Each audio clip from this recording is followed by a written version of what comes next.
Bismillahirrahmanirrahim. Assalamualaikum warahmatullahi wabarakatuh.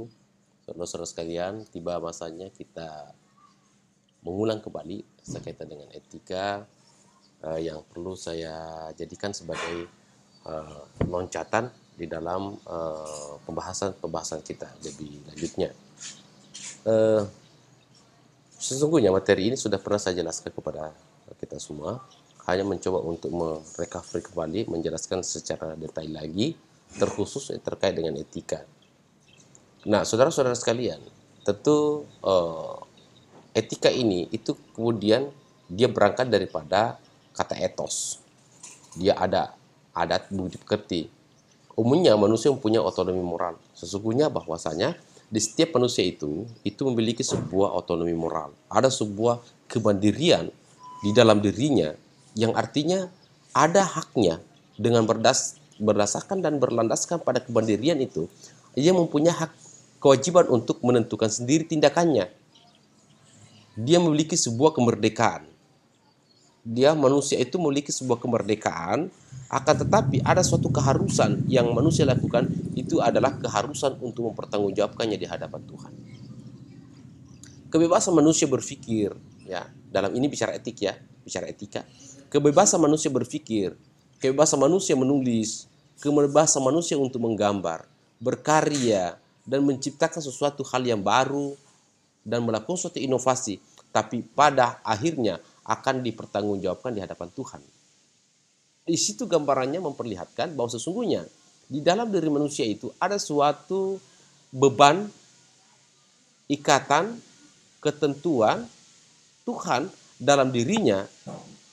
Di saat bersamaan ia memiliki suatu kebebasan, kemerdekaan di dalam rangka berbuat. Jadi sesungguhnya pembatasan daripada kebebasan Anda untuk berbuat itu adalah pembatasan kebebasan yang dapat dipertanggungjawabkan di hadapan Tuhan.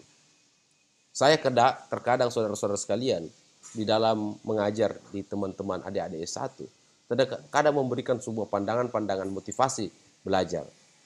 Yang pertama saya katakan bahwa saudara-saudara sekalian, Anda ini, adik-adik ini kan S1. Saya kadang menyampaikan seperti itu kepada mahasiswa S1.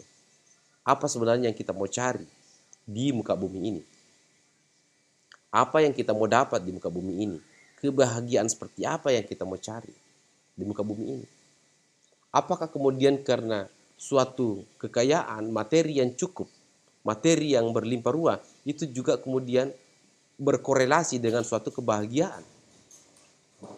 Apakah berkorelasi dengan suatu ketenangan? Apakah kita bisa bisa dan menjustifikasi bahwa orang yang kemudian tinggal di kolom jembatan itu mereka adalah susah? Kan persepsi-persepsi seperti ini kemudian yang terkadang kita menjadi pertanyaan besar. Sebab mengapa? Dunia itu belum kita pernah lalui. Dunia misalnya katakanlah banyak materi belum kita pernah lalui, tapi kita mencoba menggunakan di saat kita berposisi lagi kurang materi, melihat orang banyak materinya, sehingga berposisi orang itu adalah bahagia sekali.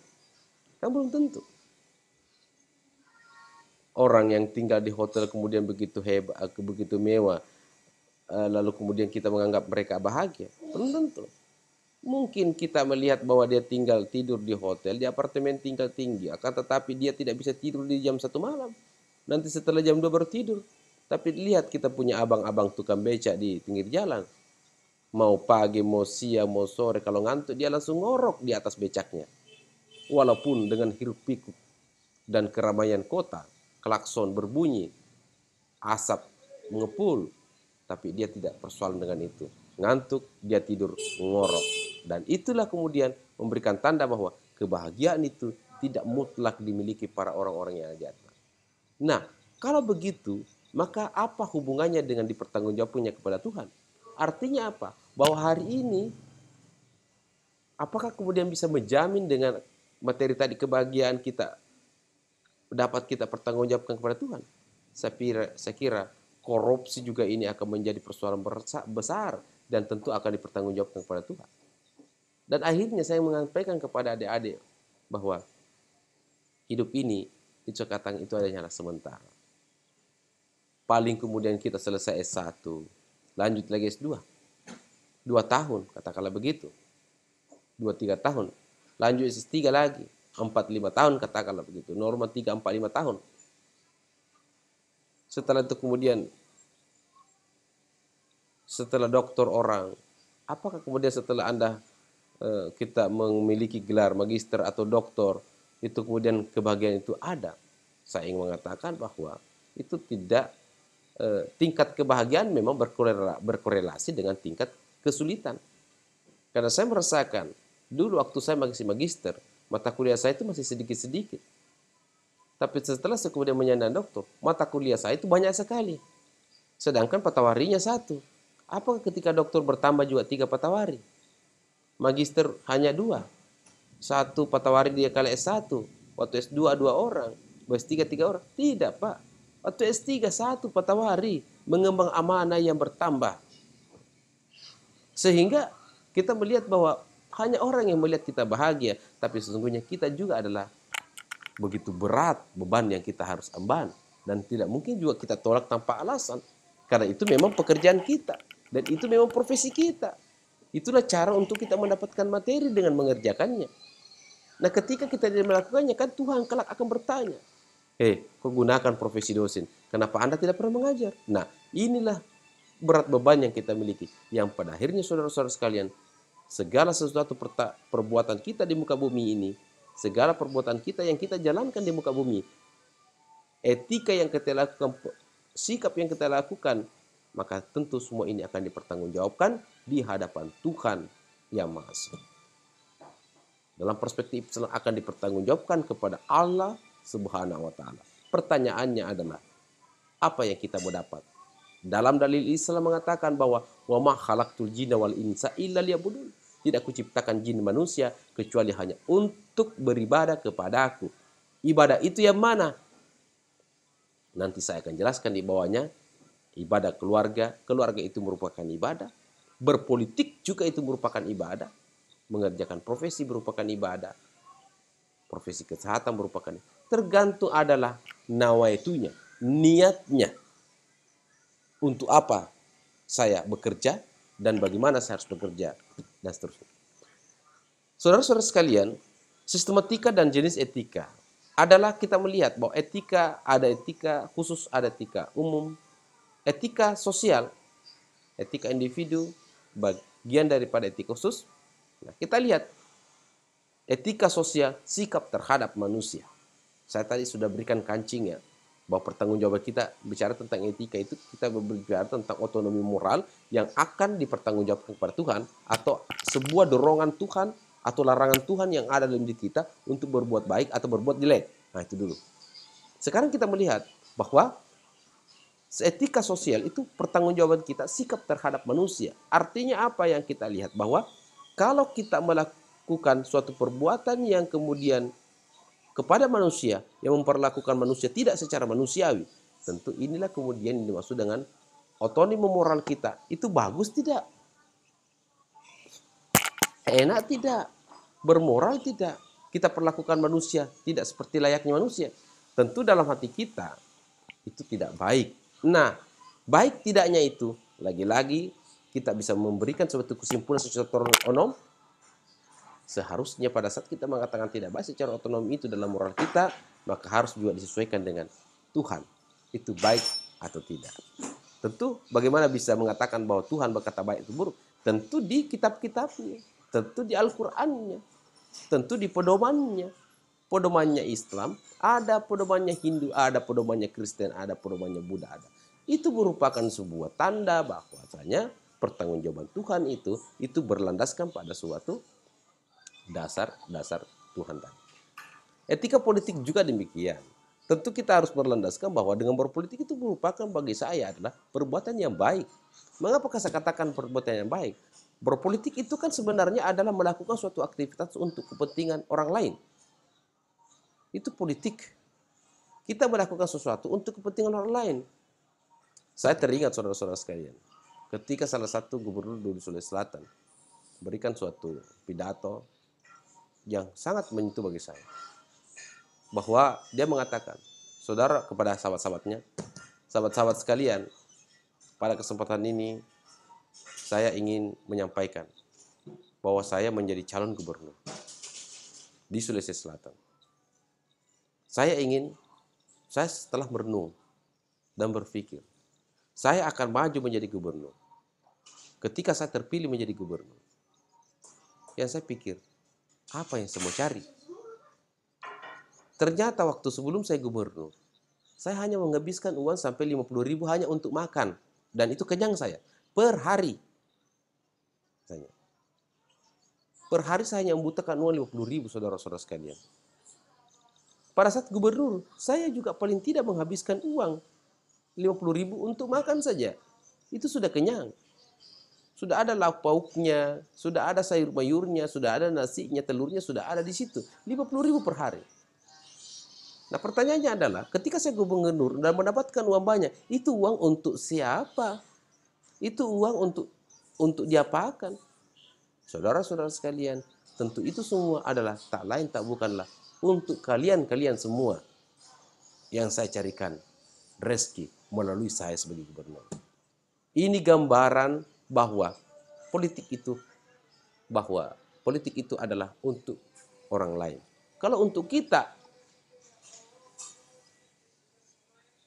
saya kira sudah cukuplah dengan apa yang ada. Kalau ini hanya memburu 20.000. Ya kata orang ya, di media sosial itu, ya apa sih namanya? Sekalipun kita tidak bekerja, itu pasti mendapatkan rezeki. Akan tetapi rezeki yang kita dapat adalah sisa-sisa daripada orang yang bekerja. Jadi artinya apa? Terdiam pun di rumah, itu sesungguhnya kita dapatkan rezeki.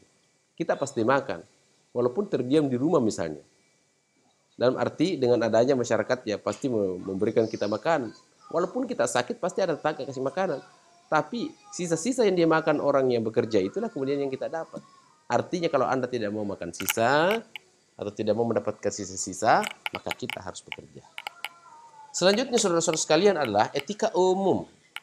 Dan seterusnya, etika profesi, etika individu lagi. Etika profesi itu adalah terkait dengan etika yang harus ditanamkan di dalam profesi kita yang kemudian menjalankan secara otonom, menjalankan berdasarkan kemampuan diri kita yang kelak dipertanggungjawabkan kepada Tuhan atau harus disinkronkan dengan ketentuan Tuhan. Saya melihat bahwa itu memang terjadi dalam praktik-praktik keperawatan atau praktik-praktik kedokteran. Walaupun kemudian dokternya adalah laki-laki, pasiennya adalah perempuan, dokter laki-laki mengoperasi perempuan yang bukan muhrimnya dalam pendekatan agama, tetapi dia bekerja tetap secara profesional, tidak berubah punya mindset, tidak berubah punya pikiran, tidak berubah karena kehadiran otonomi moral yang mengatakan bahwa saya sebagai dokter bekerja untuk kemudian pasien yang ini sekalipun bukan keluarga saya, tetapi saya akan bekerja dengan profesional yang mempersamakan dengan laki-laki cara kerjanya, karena kelak saya akan mempertanggungjawabkan ini semua kepada Tuhan Yang Maha Esa. Artinya apa? Bahwa pendekatan dua, otonom dengan pertanggungjawaban kepada Tuhan itu tadi dalam melakukan sebuah etika.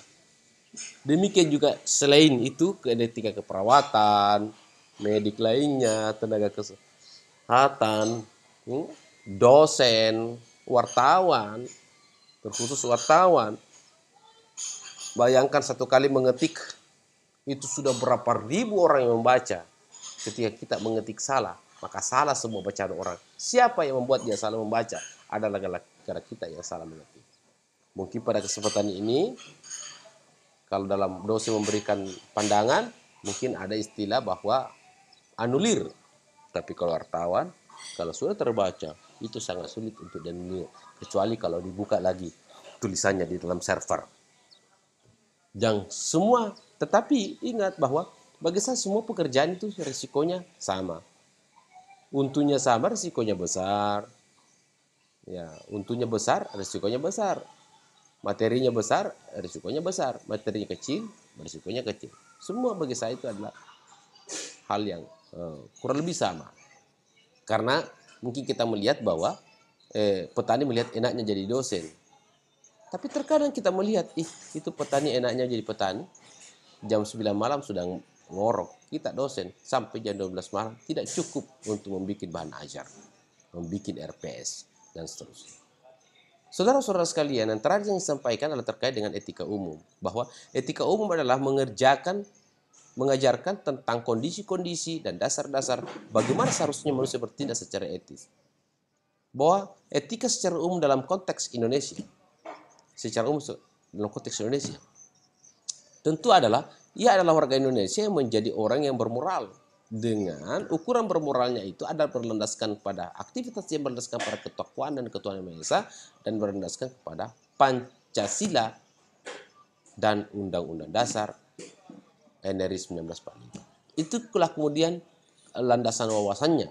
Jadi etikanya dia harus berlandaskan pada sebuah moral beriman dan bertakwa, dan selanjutnya adalah wawasan yang dimiliki adalah wawasan Pancasila dan Undang-Undang Dasar. Jadi dua aspek itu kemudian dimiliki sebagai orang yang beretika umum dalam konteks Indonesia. Saudara-saudara sekalian, saya ingin katakan bahwa dalam hal ini segala aktivitas kita di dalam berbangsa dan bernegara ini, saya yakin dan percaya semua itu akan dipertanggungjawabkan kelak di kemudian hari. Kita berharap, kita berdoa bahwa apa yang kita lakukan semua ini adalah merupakan suatu ibadah yang kita lakukan secara seksama, yang tentu itu untuk menambah bobot kebaikan kita di hadapan Tuhan. Dan sesungguhnya besok atau lusa tentu kita akan kembali kepada Sang Pencipta, Sang Penguasa, Ilahi. Itulah tentunya makanya kehadiran kita ini untuk mengenyang kuliah atau ilmu pengetahuan. Tentu tak lain tak bukan adalah untuk menuntut ilmu, karena bagi saya ilmu dan iman itu sesuatu hal yang sangat-sangat penting dan setara di dalam memperolehnya. Nah, sekian yang saya bisa sampaikan kepada saudara-saudara sekalian. Billahi taufiq wal hidayah. Assalamualaikum warahmatullahi wabarakatuh.